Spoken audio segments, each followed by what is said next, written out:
taking a few seconds. And welcome. So this is our self-help, self-shelf section on my page where, oh God, I must have started this back in maybe 2018, I think. But where did we get to? So we do these little bits. We've been working our way through those books that are on the shelf that have you yet read, self-help books, and with a difference. Obviously, I'm not just reading it. You can buy an audiobook for that, and I highly recommend you do. But we're taking an extract and kind of pulling out the wonderful, beautiful information that can help us in our life to help us shift and transform. So we are reading today, or continuing to read, Beth Kempton's Freedom Seeker, Live More, Worry Less, Do What You Love. So this is taking the leap. When you're at the entrance to the cage, you get a sensation that could be either terror or excitement. That apprehension, that before you take the leap, that the cliff, the jump. Two feelings that are physically very similar but very different by the lenses through which you view them. The fear response makes you shrink back, and the excited response makes you advance forward. When I discussed this with my wise friend, mindfulness expert Rowan Galatiklek, I'm probably mispronouncing that, so please forgive me. It's Gunatillake with a dyslexic doing the reading here. He reminded me that when we just escape life temporarily by taking a holiday or obliterating reality with substances, for example, we aren't actually free. It's that escapism. We feel it's the false sense. We all are doing is turning away from the cage bars so we cannot see them, pretending it's not there. It's like burying the head in the sand. It is the path of least resistance sometimes. I'm not saying go out and do drugs. Please don't. But sometimes it's just the numbingness. Sometimes you need that break. But we're still trapped. We're still in those same forms. We're still in those same patterns. We're still doing those same things. So sometimes breaking and a change can break it a little bit and switch you out of that. Sometimes you need more. Sometimes they're so ingrained in you.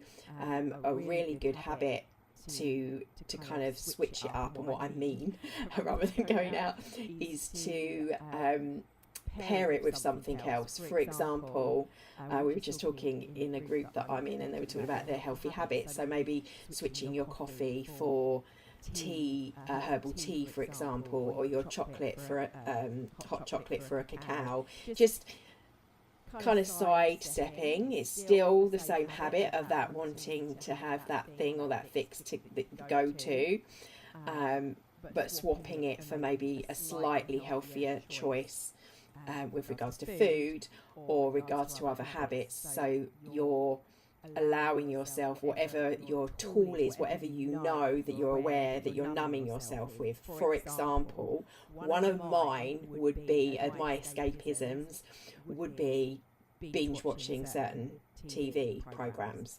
So instead of binge watching the TV programs, I started to binge watch my study videos. So I'm still doing a load of stuff all at once and immersing myself in something, but it was something that's actually going to benefit me. And James Clearwater talks about that in his book, Atomic Habits. So, but at the time like this, when we're kind of numbing, maybe, when you're trying to emerge from the cage, Rowan suggests ask yourself, what am I open to here? That allows you to turn yourself towards the experience rather than back away from it, which subsequently allows an opening and a change. It's that interrupting of the thought pattern. That's what I was talking about. So dare to stop, to step out of the cage.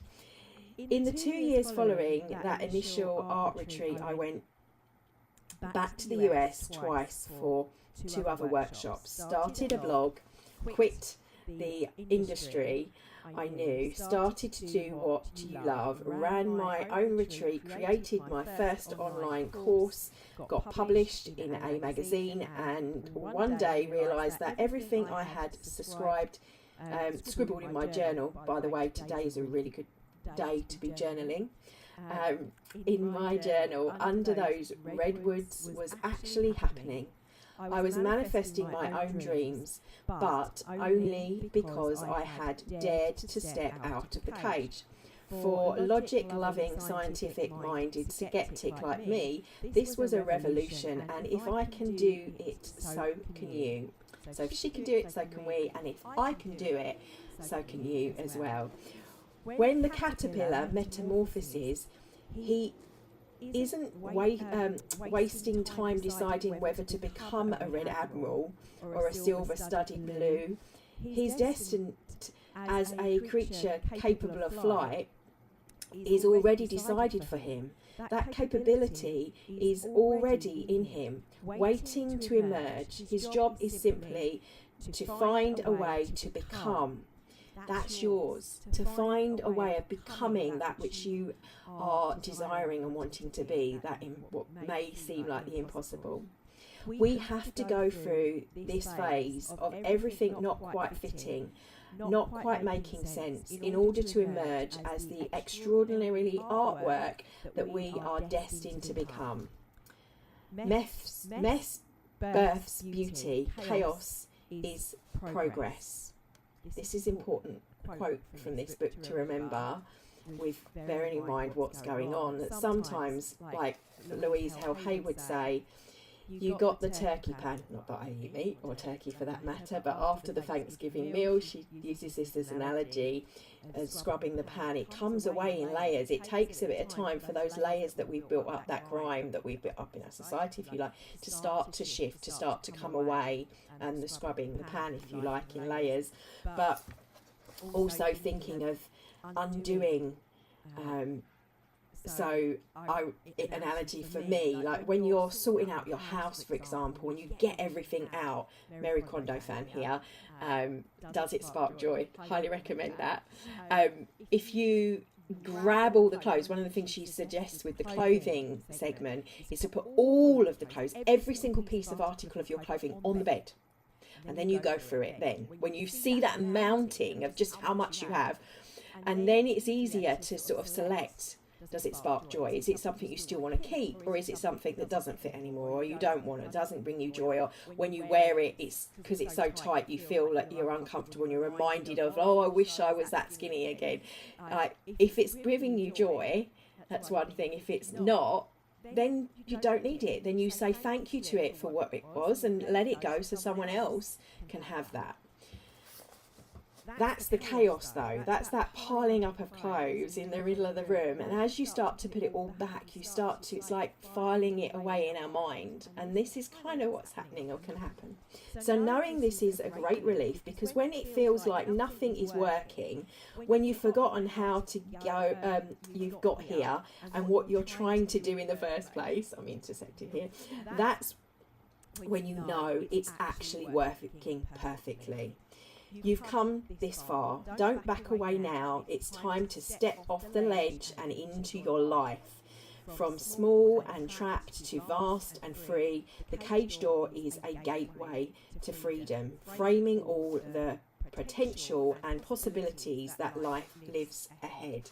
I just want to intercept here. It's worth knowing.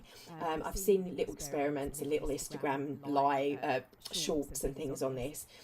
There's flies flying in a jar. They put them in a jar and they fly, and then they take the lid off because they're so used to being inside that thing, that cage. They still, even though the cage door is open, they don't know how to get. They've forgotten. It's become inherent. That's what they remembered, and they stay in that unless they're forced to go outside. Sometimes we need a little bit of a push to see that the door's open, to see that there's opportunities or there's different ways.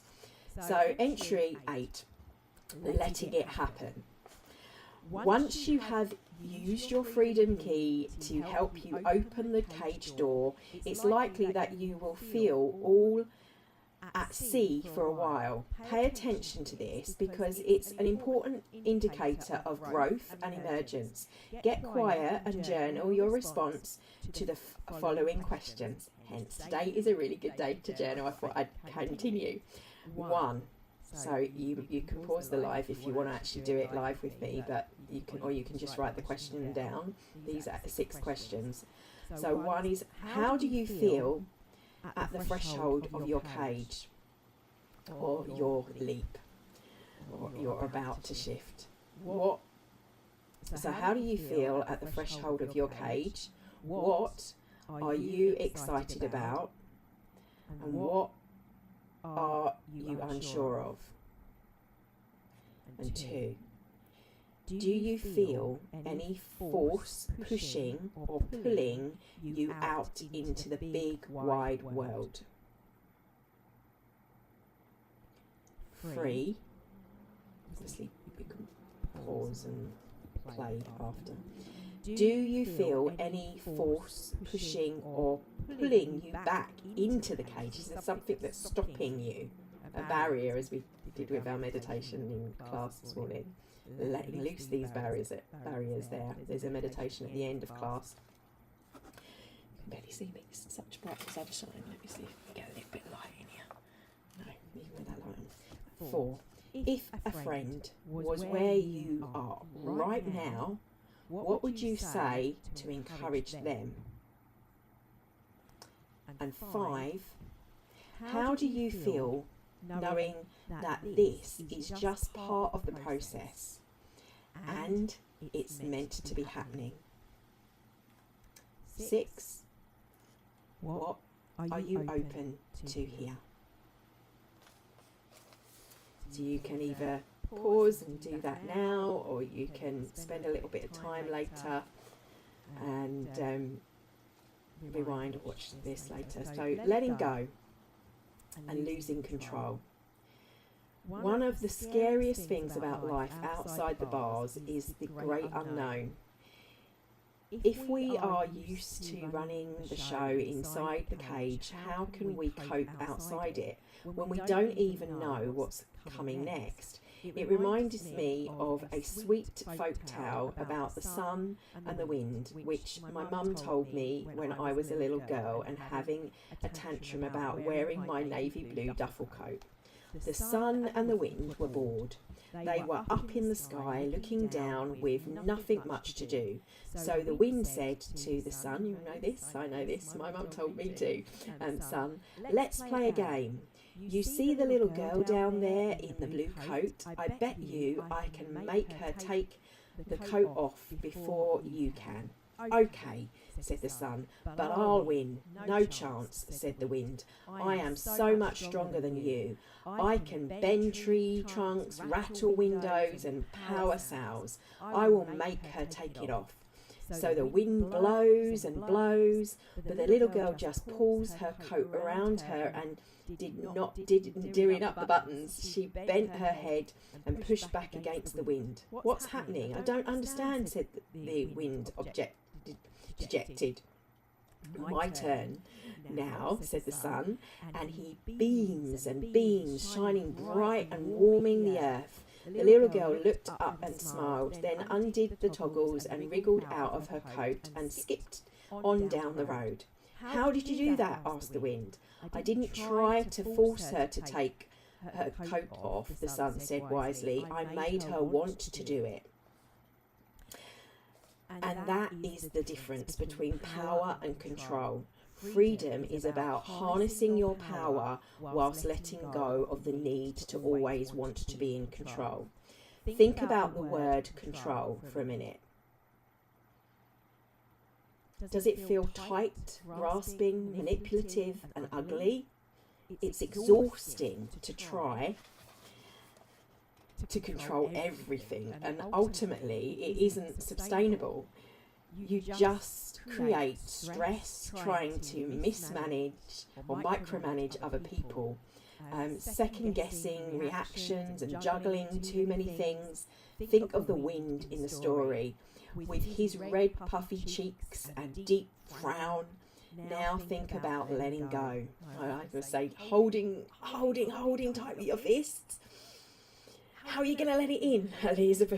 Louise L. Hay would have said, if you're like this, open, and your hand is then open to receive. Now think about letting go. Don't that feel better, more relaxing, gentle, inspiring? It's about trusting, being gentle and allowing. Think of the sun with his wide smile and warm sunbeams. We can't control the movement of the planets, the changing seasons, or the growing of our own fingernails. We can control what family we are born into, our upbringing, or whether we win the lottery. So why do we think we can control how other people think, what they do, or what happens tomorrow? The fact is, while we can make choices that influence outcomes, we cannot control those outcomes. Once you know it's not possible, you stop trying, and with that comes sweet relief. Now, this ties into, I'm reading and highly recommend, an actual book is titled Letting Go by Dr. R. Hawkins. So would highly recommend a read of that. And also thinking about this, I remember going through a breakup a really long time ago, and the ex, I was really close to his sister at the time, and we were friends, and she was sort of saying about stuff, and she'd lost her husband. And I always remember these words, because she said, you can't control the situation. You can't control, like, she couldn't control the fact that her husband had passed away. I couldn't control the fact that her brother didn't want to be with me anymore. But what we can control is our reaction to it, how we react to things, how we respond to things. We can allowing myself to know that actually, that she was saying, like, especially with the breakup, there's no wrong or right way. It's just the way that we do it, the way that we cope with those things, and moving through those situations. We can allow it to kind of define us, or we can say, right, okay, this is going to be a growth lesson. This is going to be something that defines the shift in me, the change in me, that I'm going to learn from, that I'm going to grow from. So focus on what you can control, your cage bars, your response and reactions, your mindset, your attitude and choices, your escape plan, instead of what you often cannot control, your context, the people in it, and pretty much everything else. So sometimes for some people, if they're fearful, having an out, having like the preppers, if you like, so that is a way that they control in their mind, or they allow that to, okay, they can't control if the world's going to come to an end, but they're prepared if they've got that prepping plan for themselves. So that means for them they're less fearful, hopefully, because they feel they're prepared. It's that subtle shift, but I'm not saying go to those extremes. I don't think anyone needs to go to those extremes. But if you're feeling like a little bit of fear is coming up, make sure you've got some candles in the cupboard. For example, if for a power cut, if there's a power cut, I know I've got those candles. I grow quite a lot of herbs, so I know I've got like microgreens and stuff. There's stuff, if I'm maybe short 1 month for money with food, I know there's little things that I can do. I know how to forage. So that was how I prepared, and how I kind of tuned into the abundance around me, knowing like the plantain and where it grows, and what you can eat and what you can't, what's poisonous. Kind of that information, that wisdom allowed me to then not be fearful if I ever was in a situation where I couldn't afford to buy things. So it's seeing the abundance of that, is stepping out of the frequency of lack, was shifting and choosing to respond in a different way to that lack that I was seeing in that reality. So If you're a self-confessed control freak, which an artist I have to say I am, don't worry. Your obsessive tendencies have prepared you well. You have a lot of energy, you are proactive and smart, and you have superb organisation skills. I'd have to hazard to guess on that little bit, but maybe. All these things can serve you in if you direct them towards feeling free.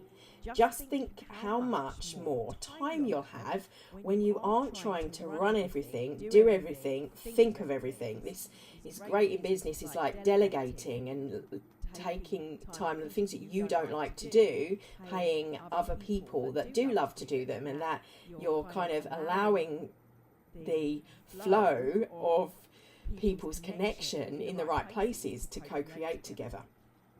So letting go of the need to always be in control doesn't mean not having a plan. Planning is actually an essential skill of the freedom seeker, as you will see later. Rather, letting go means being open to what might happen, open to opportunities, being ready for it when it does, and enjoying the process along the way. Surrendering the control doesn't mean becoming powerless. The exact opposite. In fact, it's how we become powerful. It's embodying your power, knowing your own power. So often we give away our power to others, but we need to claim it and use it. We can serve without being submissive. We must stand up, not shrink back. We have too much to give to be hidden, and we can use the power to choose the attitude we have towards everything and every part of our life. Exercising your personal power allows you to make the choices that we set you free, and losing the need for control opens up the possibility, serendipity and miracles, that flow I'm talking about for this month. So release your need for control and relax into the ease and contentment of allowing life to unfold. When things don't go to plan, but what happens if you make a bold move and it doesn't work? It doesn't work out. What if that's your experience? So therefore you're expecting that to be the case.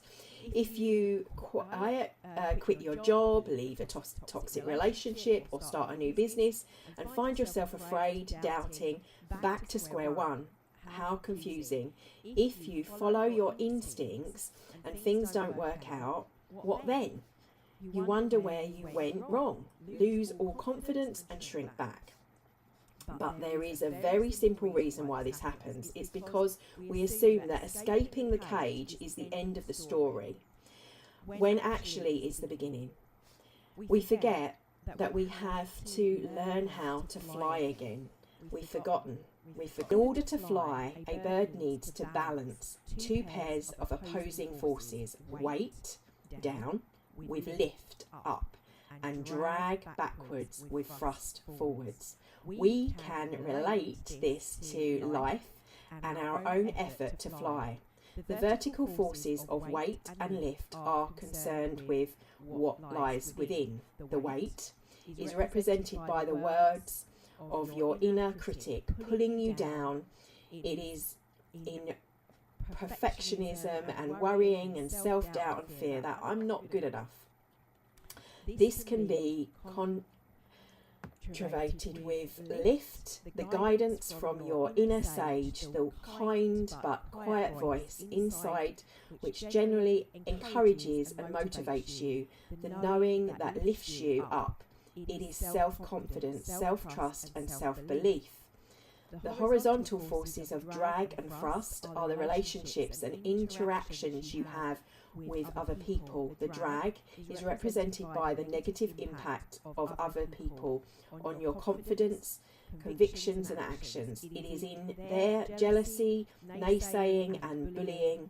It is in wing clipping, dream crushing, trust breaking and disapproval. But the thrust is represented by the positive impact of other people on the confidence, the conviction and the actions. It is in their support, reassurance, comfort and cheerleading. It is in accountability, trust and love. When we are weighed down more than you are lifted up, you cannot take off. And when you let the drag outweigh the thrust, you cannot move forward. We will look at each of these forces in turn, because with awareness comes the power to choose which force gets your attention.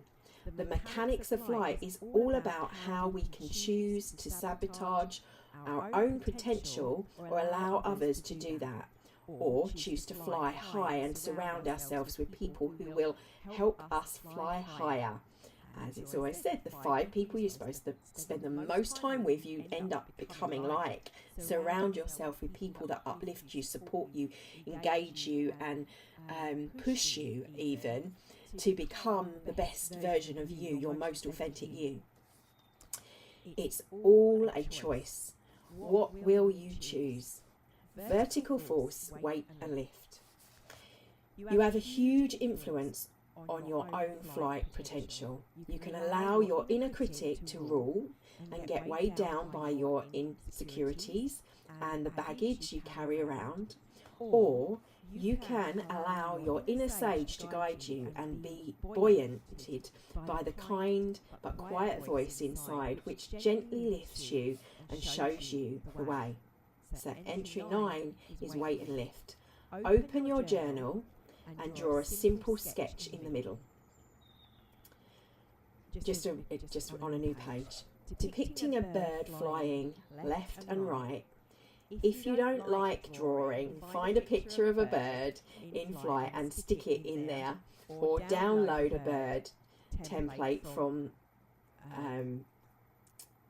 online somewhere. There's just there'll be apps and things that could draw that now, but draw 4 arrows emanating from your bird. 1 pointing up, 1 down, 1 pointing forward, and 1 backwards. Below the downwards arrow, list everything in your head that is still weighing you down, even though you have made the initial step of escaping your cage or becoming aware. This is the voice of your inner critic. And you can pause the video and obviously to do this, or you can save this to do later. And above the upward arrow, list everything about you that you have confidence in and with, which lifts you up. This is the voice of your inner sage. If you can't think of about much to say, don't worry, the next exercise will help you with this. Leave the other arrows blank for now, and we'll come back to that later in later videos. Nobody's perfect. When I was 17, BethKempton, not me, my parents gave me money for driving lessons. I spent it all on clothes. I went to university in a small town where I didn't need a car, and then I lived in Tokyo where everything gets around by underground. So I didn't start learning to drive until my mid-20s, but it was a disaster from the beginning. For some reason, I had a major complex about the fact I couldn't drive. I learned in secret and failed my first test in secret. By the time I failed my second test, driving had become a taboo subject. I would get snappy whenever anyone mentioned driving lessons and felt completely useless any time I saw a teenager racing down the road. Soon after I failed for the second time, I accidentally blurted it out to my younger brother Matt. He cheered. I failed, as in I didn't pass. I said, thrown by his congratulatory response. I know, he replied. You never fail anything. Now I know you're human. What was he talking about? I failed things all the time. Then I realised I tended to share what I had done recently, but rarely what I had done at the time, or thinking about doing in the future. I am generally a positive person, so I tend to share good news rather than the complaints about things, but it was because I'm a recovering perfectionist. So back then I would only share the things that had gone well. not the messy working in progresses. Unbeknownst to me, the result was that I looked like I always had everything together, always getting what I aimed for and never failing. The truth, of course, was very different, but no one knew the result. If I went for something and it didn't work out, I had to handle the stress and stew in my disappointment alone. As soon as I told Matt about my failing driving test and had almost turned right into oncoming traffic on a dual carriageway, I started laughing. By the time I explained the look of sheer horror on the examiner's face and the moment I knew my test was doomed, when he grabbed the steering wheel, I had tears streaming down my face. I was laughing at myself and realising that it really didn't matter, that I had failed again. Of course, it was an inconvenience, but it didn't make me a worse person. It just made me someone who needed to concentrate more next time around. Ever since then, I've tried to be more open about the things I am aiming for as I go for them, instead of only sharing the things that work out. It's harder to make me feel vulnerable, but the experience is richer for doing so. It's real life in all its messy beauty, not an airbrushed version of it. Letting go of perfectionism, releasing the weight, and allows others to support you and your flight. If freedom is about being willing and able to choose your own path and experience it as your true self, then being willing and able to share that journey with others must be a critical part of it. Nobody is perfect. It's in witnessing each other's failures and disappointments and vulnerabilities and truth that we really connect with each other, and it's only when we do so that we can help each other to fly free. This is something that I've experienced. Even this video is an example of that. You can barely see me because the light in here is dreadful. You guys know I've had much issue with mics and all sorts. Knowing that, like, just doing it, sharing, demonstrating, and dealing with things as and when they come up in life shows what this page is about, me being authentic, that not everything is perfect, and dealing with life. Even the example I give in meditation, I often say, if you're on a busy train station, it's like the chaos around you. You're not going to have those times, if you're someone that wants to meditate, where it's always quiet and it's all peaceful and love and light, and you would sit cross-legged and go in this beautiful way. That's not real life. Those people, you'll find that maybe later on, if in other areas, will get stressed if they come across like that all the time. And everyone always says to me, Theresa, have you ever seem to get stressed? Because I feel that when stress is there, not that I don't get stressed, I have tools in my toolkit that can help me. I know to go, let's just take a breath. Or if I'm in nervous or flight or fright, to shake. But sometimes I have to go down the list. It's not always going to work the first time. That one doesn't always work first time. But having those, knowing you've got them that can help you shift. Example, I went to an amazing belly dancing workshop on Sunday. And at the time I booked it, I thought this would be brilliant to do with some of my friends, and I sent it off to them, and I forgot to send a link on how to book it. I think I just said you need to go in. I think it was one of those you needed to go in the shop to book it. Anyway, it got to Sunday, and I suddenly thought, oh God, I feel really nervous going. I knew I'd be fine once I got there, but I knew I wouldn't know anyone. So it's taking that leap, taking that first step in going was booking. And then it's like kind of going back into the cage a little bit. Oh gosh, this I'm not used to. I've been a while, not been going to these sort of things on my own. Once I was there, I was fine. The moment I'd walked through the door, I relaxed. But it was that anticipation, that fear or excitement, as we spoke about at the beginning.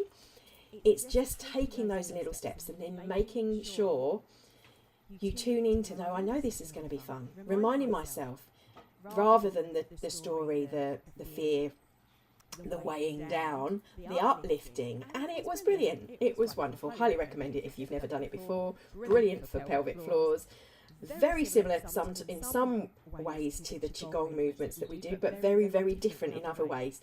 So it was wonderful for me to experience and learn about the history and why, and it's to help childbirth and for the pelvic floors, the abdomen. And I can still feel, it's Tuesday now, and I can still feel that I've used muscles that I hadn't used before.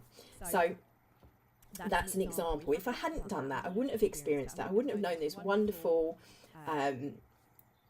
information that I found really, really exciting and new. So it's stepping out of the box. Start with things that give you a little bit of joy and pushing yourself in those little areas. And the more you do things, the easier it tends to get. So thanks for your time. I'm going to leave it there. I thought that was quite appropriate with our card that we pulled with powerful beginnings and processes, and breaking through the boundaries with the other card that we pulled. So continuing with our self-help, self-shelp, there's a list of the previous videos if you want to hear more on that book, and it'll be in the same list for the next chapter or next episode. With that, there's other books that we're working with as well.